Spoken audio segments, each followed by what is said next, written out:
Welcome to Watcher DM. I'm Gabriel Hernandez. Today I want to tell you about how I went from having campaigns fall apart all the time to being able to run a consistent long-term campaign. I've got 5 tips that are going to help you defeat the big bad of TTRPGs, scheduling.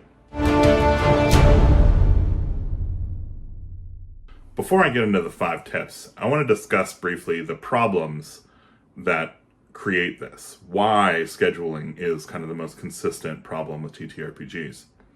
The most obvious reason that this comes up for people is that D&D is a game. Life has other important stuff going on in it. It would be absurd for us to prioritize a game over things in our life that come up. Sometimes those things are unexpected, sometimes they're planned, but life is more important than games. We have to acknowledge that. That's going to be something we'll just have to deal with, but I've got some ways to help out with making sure that doesn't become a huge problem for your campaign. The second problem I see ruin a lot of campaigns is late scheduling. I remember I used to run games, and at the end, after having a great time, I would look at all my friends and say, hey, when you guys want to do this again? Who's free next week? And this creates a real problem. We're going to get into what that problem is, but even though it seems natural at that moment to ask for people to get, while they're excited, let's figure out when we're going to play next, it really isn't an ideal time, and we'll talk about that in a bit. The last problem that I see most schedules fail to is scope.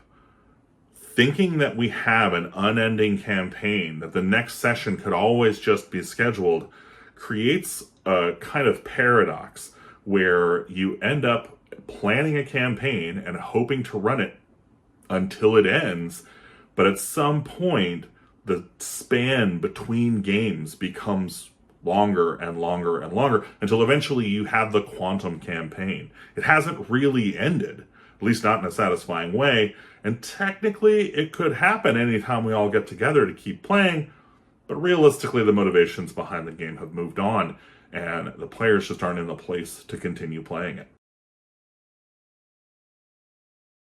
So my first tip is a consistent schedule. This is going to sound extremely simple and obvious, but creating a schedule that is regular and planned ahead of time is extremely important to preventing the late scheduling problem. Basically, when you have that session 0 and you get together with everybody and you say, we're going to play every 2 weeks on Monday at 5:30 until 8:30, you're setting up a bunch of expectations and you're creating a schedule for those expectations to be met. If those expectations aren't met, fine, but at least you know what they are. So what you're getting out of that is, instead of finding out at the end of a session who's got time over the next week or 2, you create a scenario where people can look and say, I have the next bunch of Mondays or every other Monday booked from 5:30 to 8:30. So if anything comes up that might conflict with the D&D schedule, they have the opportunity to say, you know what, that doesn't work for me. I already have plans at that time. Can we do another time?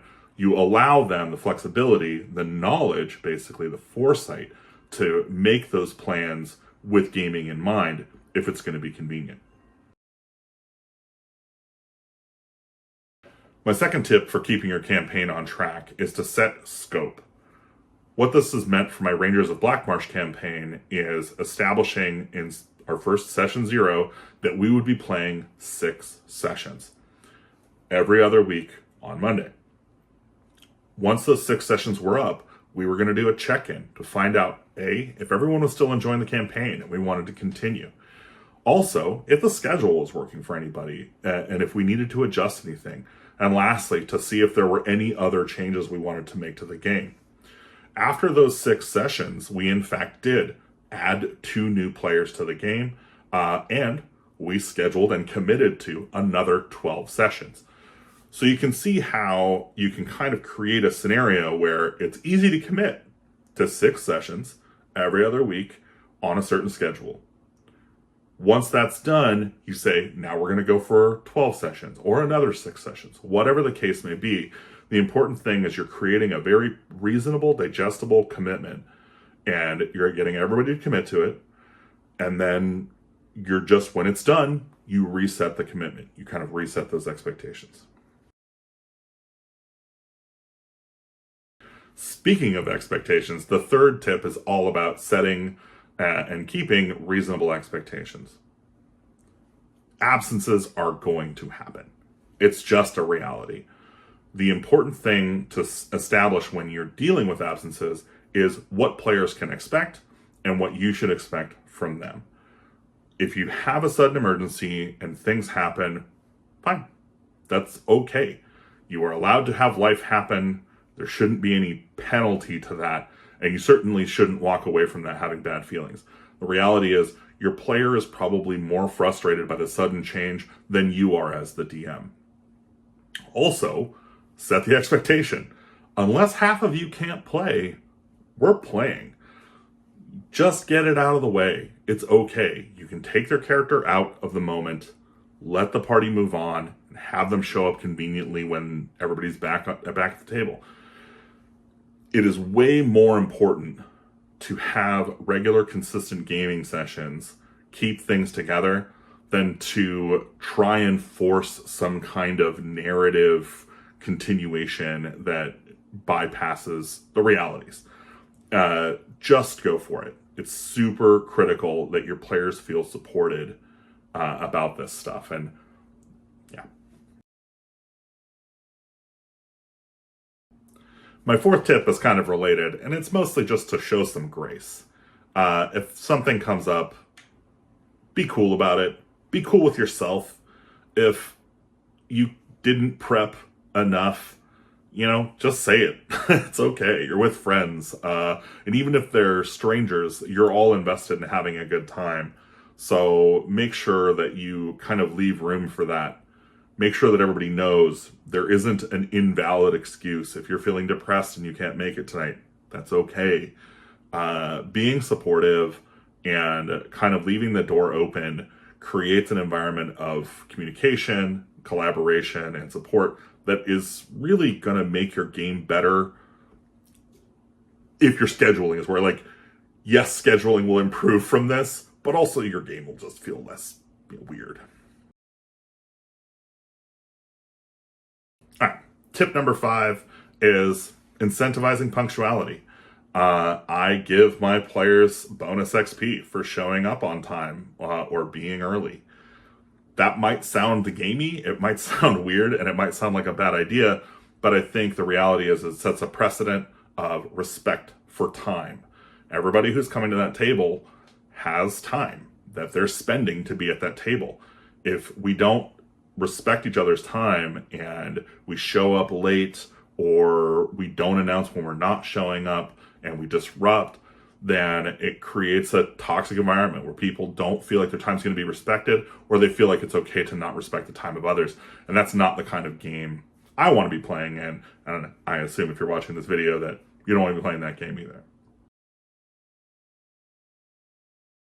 All right, so I got one bonus tip for you while we're on the topic of rewarding XP.